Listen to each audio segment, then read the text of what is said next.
Well, let's focus now on the latest out of Boston. We have a clearer picture tonight of the shootout in Watertown. We understand the Tsarnaev brothers were trying to get the officer, Sean Collier's gun that they killed. Authorities say they failed because of the officer's safety holster on the weapon. Johar Tsarnaev continues to communicate with police from his hospital bed, and tonight he is talking more about his older brother and what bent them toward terror. The story now from ABC News reporter Dan Harris.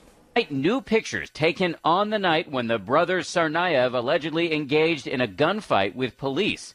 That is them, says the local resident who took these shots from his bedroom window, firing from behind their carjacked black Mercedes SUV.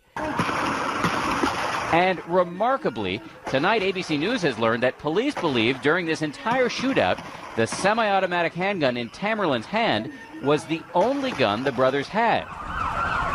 That gun was later recovered at the scene of the shootout in Watertown, which means that all day Friday, as the city of Boston was shut down, the man holding it hostage, justifiably considered armed and dangerous, was, at least as far as police can tell right now, actually an unarmed 19-year-old curled up and bleeding in the back of a boat.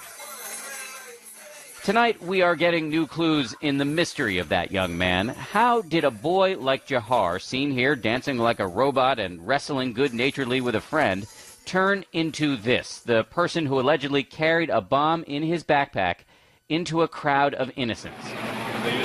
Auto mechanic Gilberto Jr. says his friend Johar was always chatty and fun, except when his big brother was around. He was very quiet. He didn't say a word next to his brother. He just say hi. Tamerlan. We are learning more about him tonight, too.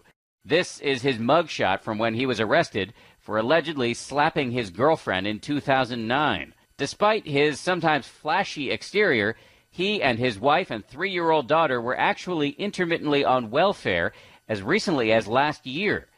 Today, focus turned to a friend of Tamerlan's known only as Misha, described as a Muslim convert, a bald, heavyset man with a red beard. Tamerlan's uncle tells ABC News that under Misha's influence, Tamerlan became increasingly militant.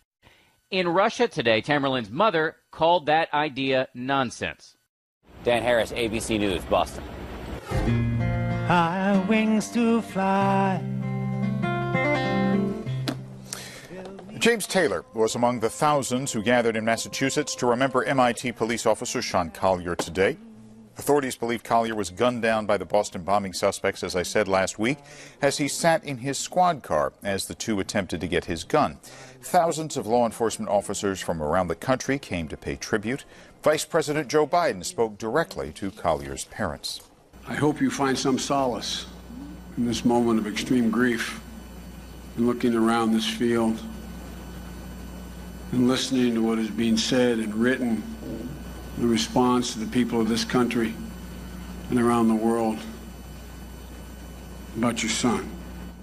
Biden also did not hold back when speaking about the two suspects. Why? Whether it's al-Qaeda Central out of the Fatah or two twisted, perverted, cowardly knockoff jihadis here in Boston.